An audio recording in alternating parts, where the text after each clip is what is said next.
ये idiom face की और ये सब जो वोकेबलरी वाली पार्ट है इसकी 3rd क्लास है, ठीक है। 3री क्लास हो रही है, ये 3rd क्लास है, ध्यान रखना, ठीक है। तो इसमें हम शुरुआत करते हैं। पहला हमारे सामने ईडियम है आ रेड, क्या है ये, आ रेड लेटर डे। इसका मतलब होता है आ रेड लेटर डे का खुशी का दिन, ठीक है, अच्छा दिन, बहुत अच्छा दिन। आ हैप्पी ओकेशन या डे, ओकेशन छोड़ो, आ हैप्पी डे, ठीक है, आ हैप्पी डे। बस ये इसका मीनिंग आपको याद कर लेना है। जैसे 15 अगस्त यहाँ लिखा है, ये 15 अगस्त इंडिया की हिस्ट्री में एक रेड लेटर डे है। रेड लेटर डे मतलब खुशी का दिन है, ठीक है। अगला देखो 8वां, एट 6 एंड 7। इसका मतलब होता है अव्यवस्थित, स्कैटर्ड। स्कैटर्ड मतलब फैला हुआ, यानी जैसे घर में कोई चीज़ फैली भी है तो हम कहेंगे everything in the house was 6 and 7, यानी घर में सभी कुछ चीज़ एट 6 एंड 7 थी। मतलब है ये कि सब चीज़ फैली हुई थी। स्कैटर्ड, स्कैटर्ड मतलब होता है फैली हुई, इधर उधर फैली हुई। आ फूल्स पैराडाइज, नवा वाला देखो, आ फूल्स पैराडाइज। फूल्स कहते हैं बेवकूफ़ को, ठीक है, और पैराडाइज कहते हैं स्वर्ग को, जन्नत को। तो इसका मतलब है इमेजिनरी हैप्पीनेस, यानी बस सोच सोच के खुशी ले रहे हैं, इमेजिन कर रहे हैं खुशियों के बारे में। खुशियों के बारे में क्या कर रहे हैं, इमेजिन, काल्पनिक आनंद, बस सोच सोच के आनंद ले रहे हैं। तो जैसे इसका यहाँ पर लोगों ने सेंटेंस बना रखा है, one who lives in a fool's paradise get no success. One who मतलब जो कोई, फूल्स पैराडाइज जो जीता है, लिव्स मतलब जीता है, ठीक है, काल्पनिक आनंद में, यानी सपने की खुशियों में जो भी जीता है, get no success in life, वो अपने जीवन में, गेट मतलब पाता है, सक्सेस नहीं पाता है। क्लियर। तो ये 3 होगा। अब इसके मैं तुम्हें एनिमेशन दिखाता हूँ, वहाँ तुम्हें बोलना है। अब जैसे ये वाला एनिमेशन है, ठीक है। तो ये जैसे इनके शादी का दिन है, तो ये इनके लिए कैसा हो गया, आ रेड लेटर डे हो गया, क्योंकि इनकी शादी है तो इनकी शादी का दिन है। तो ये दिन इनके लिए a red letter day, red letter day मतलब इनकी खुशियों का दिन है वो एक, ठीक है, आ हैप्पी डे। नेक्स्ट देखो, इसी तरीके से ये वाला दूसरा बताया था। अब तुम इसको देख को बोलो, ये कौन सा था, एट 6 एंड 7, यानी घर में सब कुछ बिखरा हुआ है, सब सामान एट 6 7 है, कहीं इधर कहीं उधर कहीं उधर पड़ा है, ठीक है। इसका मीनिंग क्या बना था, स्कैटर्ड, स्कैटर्ड, ठीक है। नेक्स्ट देखो ये वाला, ये देखो, ये लड़का है बस सपने में सोच रहा है, खुशियाँ ले रहा है, मज़े ले रहा है, अरे मैं तो बहुत खुश हूँ, ठीक है, बस फिल्म देख रहा है और उसमें आनंद आ रहा है, लेकिन ये रियलिटी में नहीं है। तो ये कौन से वाले का था, ये वही था, आ फूल्स पैराडाइज, यानी आ फूल्स पैराडाइज मतलब बेवकूफ़ी की जन्नत देख रहा है, यानी रियलिटी में इसके कुछ नहीं है। तो इसकी क्या क्या मीनिंग थी आ फूल्स पैराडाइज की, आ फूल्स पैराडाइज, ठीक है, इमेजिनरी कंफर्टेबल या इमेजिनरी हैप्पीनेस, ठीक है, ये इसके ऊपर मीनिंग थी। अब आपको जैसे मैं बताता हूँ इमेज देख के, ऐसी इमेज देख के आपको बताना है, दिमाग में इमेज सेट करना है बात को, ठीक है भाई। अब आगे आ जाओ। अब इसके बाद शुरू होते हैं एंटोनियम, तो सिनोनियम। सिनोनियम्स में आपको हमने करा दिए थे, जो जो करा रहे हो वो लिखते रहना, ठीक है। अब ये नेक्स्ट देखो, एड। एड का मतलब क्या होता है, जैसे किसी की चोट लग जाती तो वो फर्स्ट एड का बॉक्स लेकर आते हैं ना, उसे ही कहते हैं पहली सहायता, ठीक है, हेल्प, सहायता या हेल्प। एड मतलब हेल्प, सहायता, मदद। उसके बाद अगला देखो, ये वाला याद करना है, वो नहीं करना है। एब्सर्ड। एब्सर्ड मतलब क्या होता है, कोई चीज़ बेतुकी जगह रख दी, इसको कहते हैं बेतुका। एब्सर्ड मतलब होता है बेतुका। जैसे कोई सामान रख दिया रास्ते में तो कहेंगे कहाँ बेतुका रख दिया है, एब्सर्ड मीनिंग है यहाँ पर रखने की इसकी। तो इसको आप ऐसे ये वाला याद कर लेना, इसका ये वाला याद करना, ये वाला मत याद करना, और ये वाला याद करना, अनरीजनेबल, बिना रीजन के यहाँ पर क्यों रख दी कोई चीज़, ऐसे कहते हैं ना, तो एब्सर्ड, ठीक है। आगे देखो, और आपको करना है ये वाला याद, ब्रेव। ब्रेव मतलब बहादुर। अब बहादुर को और क्या कह सकते हैं, बहादुर को और कहते हैं करेजियस, इसका मतलब भी बहादुर होता है, करेजियस, कलेजे वाला, ठीक है, ऐसे समझ सकते हो, करेजियस, ठीक है। अब इसके एनिमेशन देखो और वहाँ बोलो कि क्या कहाँ समझाया गया था, ठीक। ये देखो, सबसे पहला आया था एड, फर्स्ट एड। जैसे ही घर में चोट लग जाए कहीं किसी के, तो सबसे पहले फर्स्ट एड सहायता दी जाती है उसके लिए। कैसे सहायता दी जाएगी, फर्स्ट एड। एड मतलब सहायता। तो इसका क्या बनेगा, अब तुम बोल रहे सिनोनिम बनेगा हेल्प, ठीक है। नेक्स्ट देखो, ये है, ये एक सोल्जर है, ये क्या है, एक सोल्जर है, सैनिक है। कैसा सैनिक है, बहादुर सैनिक है। कैसे सैनिक है, बहादुर सैनिक है। तो ब्रेव, अब ब्रेव का आपको उल्टा बताना था, तो ब्रेव का क्या था, करेजियस, क्या था, आगे लिख लेना, करेजियस मतलब बहादुर, ठीक। आगे देखो, ये है, ये देखो रास्ते में कोई जा रहा होगा और पत्थर से अगर उसका पैर टकराएगा तो वो क्या कहेगा, क्या एब्सर्ड है यार, फालतू बेतुका यहाँ पर रख दिया है। तो एब्सर्ड मतलब, तो ये पत्थर यहाँ पर कैसे मीनिंग में है, एब्सर्ड यानी अनरीजनेबल है। तो एब्सर्ड बोलेंगे, यहाँ पर एब्सर्ड वाली बात आ गई है। और दूसरा क्या कह सकते हैं इसके लिए, अनरीजनेबल, ठीक है। तो इस इमेज को देख के आपके दिमाग में ये बात आनी चाहिए, एब्सर्ड या अनरीजनेबल, क्लियर। अब आगे देखो,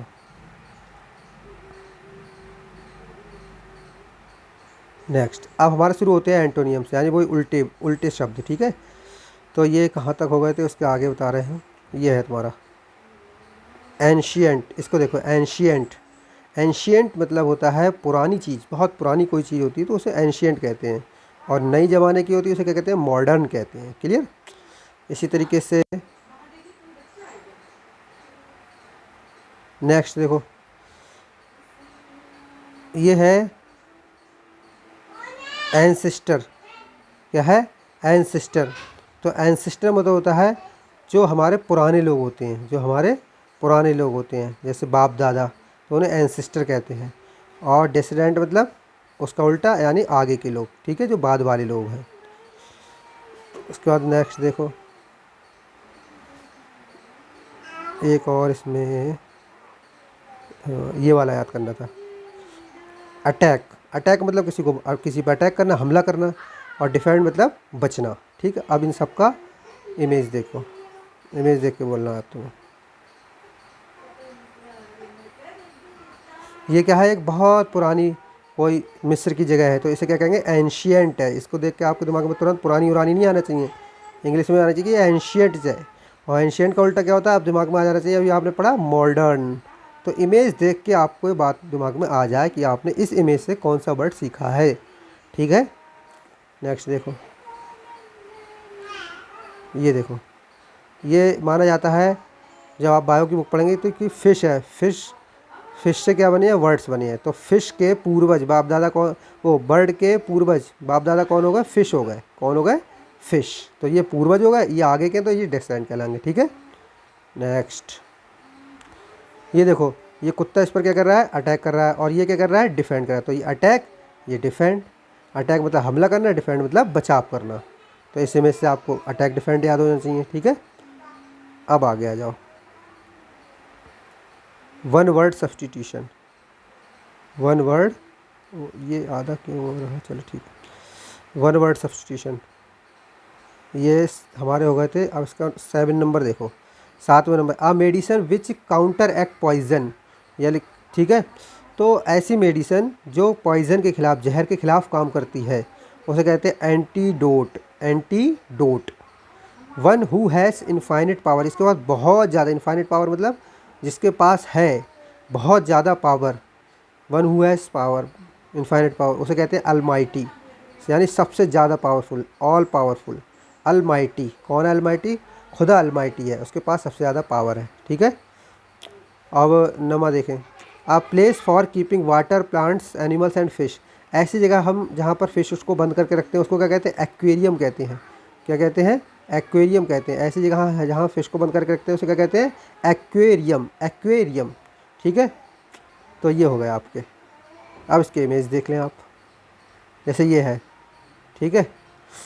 तो ये देखो, सांप काटता है तो सांप के जहर के खिलाफ एक दवाई जो बनाते हैं उसे क्या कहेंगे, एंटीडोट, ठीक है। आगे देखो, ये है, ये वाली इमेज क्या बता रही है कि कौन है सबसे ज़्यादा पावरफुल, उसको क्या कहते हैं, अलमाइटी, ठीक है। सबसे ज़्यादा पावरफुल को क्या कहते हैं, अलमाइटी। ये वाली इमेज क्या बता रही है कि ये हमने मछलियों को बंद कर रखा है शीशे में, तो ये क्या है, एक एक्वेरियम है, ठीक है। ये क्या है, एक एक्वेरियम है। अब इसके बाद ये तो देखो आज का ख़त्म हुआ। अब मैंने पिछली वाले सारे ले लिए हैं। इन इमेज को देख देख के आपको बोलना है और रिवीजन करना है। एक बार मैं समझा दे रहा हूँ, थोड़ी वीडियो लंबी हो जाएगी लेकिन समझा दे रहा हूँ, ठीक है। देखो अब ध्यान से, जैसे ये वाले में सबसे पहले वाले में आ बेड ऑफ रोज, ठीक है। तो इसका मैंने तुम्हें क्या बताया था, ध्यान आ जाना चाहिए कि comfortable and easy and comfortable situation, ठीक है, ऐसे बोलना है देख के, ये वर्ड अप्रोच है। आ बर्ड्स आई व्यू, आ बर्ड्स आई व्यू यानी सरसरी तौर पर देखना, ठीक है। आ जर्नल सर्वे, याद आया इसका क्या था, आ जर्नल सर्वे, ठीक है। इमेज को देख के याद आया बात पूरी तुम्हारे लिए। ये क्या था, आ बोसम फ्रेंड, आ बोसम फ्रेंड मतलब क्या था, बहुत घनिष्ठ मित्र, बहुत पक्का मित्र। आ इंटीमेट फ्रेंड, आ इंटीमेट फ्रेंड। नेक्स्ट आपको ये देखो, अब ये एंटोनियम सिनोनियम में आ गए थे, सिनोनियम में आए थे। हाँ, इसे क्या था कि ये इससे क्या कर रहा है, एपोलॉजी कर रहा है, यानी मुझे माफ़ कर दो, मुझे माफ़ कर दो, एपोलॉज कर दो मुझे। तो उसका दूसरा मीनिंग क्या होता है एपोलॉजी का, पार्डन, क्या होता है, पार्डन। अब उसके बाद ये वाला आया था कि मुझे अलाउ कर दो घर में अंदर आने के लिए, तो अलाउ की दूसरी मीनिंग क्या थी, परमिट, क्या थी, परमिट। ऐसे ये क्या था, एसेंट, एसेंट मतलब ऊपर की तरफ चढ़ाई करना। एसेंट की दूसरी मीनिंग क्या थी, राइजिंग, ठीक है। तो ये सिनोनियम हो गए। ये क्या कह रहा है कि आपने प्राइस इतने राइज क्यों कर दिया, यानी बढ़ा दिए, तो राइजिंग मतलब उभारना या बढ़ाना, ये सब मैंने तो बता रखा। अब ये एंटोनियम आ गया, एंटोनियम के लिए इमेज थी जे, एबहोर, एबहोर मतलब चिल्लाना, नफरत करना, घृणा करना, ठीक है। अब उसका उल्टा क्या था, लव करना। इसका एबहोर का उल्टा क्या सिखाया था, लव। एबहोर का उल्टा क्या सिखाया था, लव, ठीक है। ये हो गया था। उसके बाद ये क्या कर रहा है, ये इससे इससे एक्सेप्ट कर रहा है, यानी एडमिट कर रहा है, यानी ले रहा है, स्वीकार कर रहा है, ठीक है। और इसका स्वीकार करने का उल्टा एलो और डिसॉलो, ये था इसमें। ये मना कर रहा है, यहाँ पर रिफ्यूज कर रहा है, क्या कर रहा है, रिफ्यूज, रिफ्यूज मतलब मना करना। अब ये देखो, ये आए थे वन वर्ड सब्स्टिट्यूशन में, उसमें बताया था वन वर्ड सब्स्टिट्यूशन में क्या बताया था, ये आदमी क्या कह रहा है, मैं इंटरेस्टेड नहीं हूँ गॉड में। तो ये आदमी कैसा आदमी है, एक एथियस्ट है। कैसा है, एथियस्ट। ये आदमी जो बहुत काबिल हो चांद सितारों के बारे में, उसे क्या कहते हैं, एस्ट्रोनॉमर। क्या कहते हैं, एस्ट्रोनॉमर। इसमें क्या क्वेश्चन करा जाए, लोग जो विदेश जाते हैं, लोग जो विदेश जाते हैं उन्हें क्या कहते हैं, एलियन। विदेश में जाने के बाद जब वो परमिटली वहाँ रहने लगते हैं तो उन्हें क्या कहते हैं, एलियन, ठीक है। ऐसे ही अब इस वाले, ये तो पढ़ाया था तो मैं पिछली दूसरी वीडियो में। तो दूसरी, हार्ड नट, एक नट को क्रैक कर, यानी डिफ़िकल्ट वर्क, ठीक है। इसका meaning all and sundry, all and sundry का मतलब क्या होता है, सब लोगों को बिना भेदभाव के एक समान समझना, ठीक है। सब लोगों को बिना भेदभाव के एक समान समझना, ये बताई थी इसमें। अब ये ऑल इन ऑल का बताया था, ऑल इन ऑल यानी सर्वे सर्वा, ठीक है। Complete master, complete master. उसके बाद ये क्या है, एवरेज, ये सिनोनियम शुरू होगा यहाँ से। सो सिनोनियम में एवरेज क्या बताया था, लेटर को बीच बीच में कट करना। तो इसकी क्या आ रही, सिनोनियम एवरेज की कट ही आ रही थी, क्या आ रही थी, कट। उसके बाद ये बताया था कि ये लड़का है और इसने अपनी गलती को एडमिट कर लिया है, मान लिया है। तो एडमिट को और दूसरे क्या कह सकते हैं हम, सिनोनियम इसका एडमिट का, कन्फेस, क्या था, कन्फेस था, ठीक है। ऐसे ये कोई प्रथा को एबॉलिश कर रहे हैं, यानी किसी प्रथा को ख़त्म करने की मांग कर रहे हैं। तो एबॉलिश का दूसरा और उल्टा और क्या कहता था, रिपील, रिपील, ठीक है, ध्यान कर लेना, रिपील था। तो ये 3 सिनोनियम। अब 3 एंटोनियम। एडवर्स कंडीशन यानी जो बहुत विपरीत परिस्थितियों में, परेशानी में है, तो इसका उल्टा क्या था एंटोनियम की, प्रॉस्पेरिटी। क्या था, प्रॉस्पेरिटी यानी खुशियाँ, यानी सहूलियत, मज़े, ठीक है, एंटोनियम। अब दूसरा एंटोनियम क्या था, अराइवल। अराइवल का उल्टा क्या होता है, डिपार्चर। अराइवल मतलब आना, डिपार्चर मतलब जाना, ठीक है, गाड़ी का जाना। अब ये क्या था, ये था अलाइव, ये आदमी अलाइव है, अलाइव मतलब जिंदा है। तो इसका उल्टा क्या था, डेड। इसका उल्टा क्या था, डेड। इसी तरीके से इस इमेज को देख के ध्यान करो, इस इमेज का मतलब था एसेंट, एसेंट मतलब ऊपर को चढ़ना। तो इसका उल्टा तक क्या था, नीचे को आना। नीचे को आना क्या क्या सिखाया था मैंने तुम्हें, डिसेंट, डिसेंट, नीचे को आ रहे हैं। तो ये 3 तुम्हारे एंटोनियम थे। अब ये तीन ये तुम्हारे वन वर्ड सब्स्टिट्यूशन। जो आसमान में जाता हो, स्पेस में जाता हो, उसको क्या कहते हैं, एस्ट्रोनॉट। एस्ट्रोनॉट, ये कौन है, एस्ट्रोनॉट, ऐसे करके। फिर वन वर्ड सब्स्टिट्यूशन में आया था, एक आदमी जो पूरी सरकार को चलाता हो, उसको क्या कहते थे, ऐसे सिस्टम को क्या कहते थे, ऑटोक्रेसी। क्या कहते थे, ऑटोक्रेसी। उसके बाद ये देखो, महात्मा गांधी ने अपने जीवन के बारे में अगर कोई बात लिखी है, पूरी किताब लिखी है, तो उसको क्या कहते थे, ऑटोबायोग्राफी। तो ऐसे करके आपको इमेज को देखकर आपको याद आ जाना चाहिए, तो समझ लो आपकी ये इंग्लिश की चीज़ें पक्की हो जाएंगी। समझ में आ गई बात, ठीक है।